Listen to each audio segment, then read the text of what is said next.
other thing that actually surfaced in the discussion, that there was some confusion about staffing at the police department.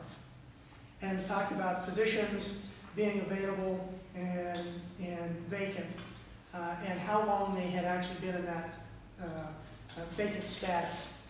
The police department was budgeted in this current fiscal year for 16 sworn positions and 2.6 positions, non-sworn positions.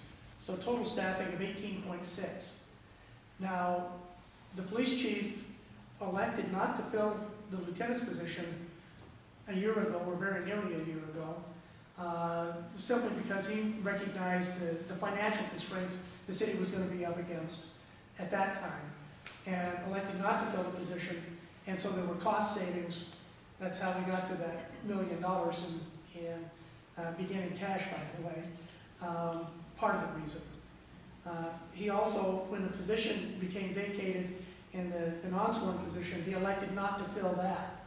So there's 1.6 positions that I included, the reduction of those positions, into my budget. So it is a reduction of 1.1 and almost 2/3 positions from what was budgeted this year in my budget. On top of that, the budget committee elected to reduce 2 additional positions. So the police department actually is seeing a reduction of 3 2/3 positions as far as the authority. Now, currently, and this is where it got a little confusing, currently we advertised to fill the lieutenant's position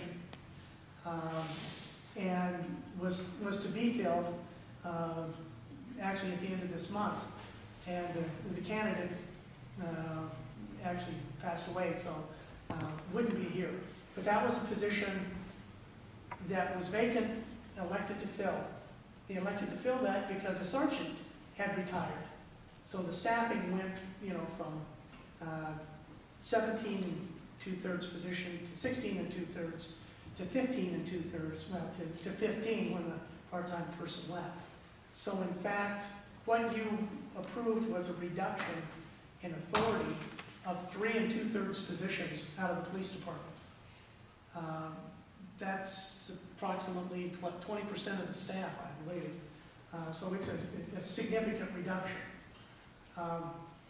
That, to me, I felt was too much, and that's where I came to you with this. But there was some expectation that the positions had been vacant for a long time.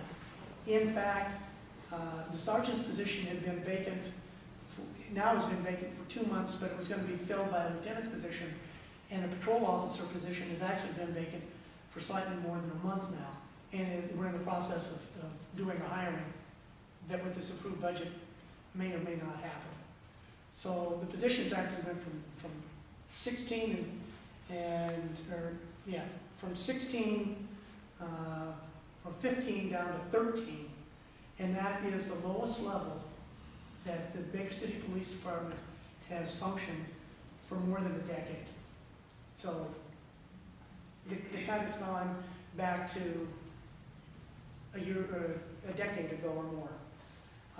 And that's something I want to make sure you were clear that this isn't unfilled positions for a long time. This is just the transitional positions.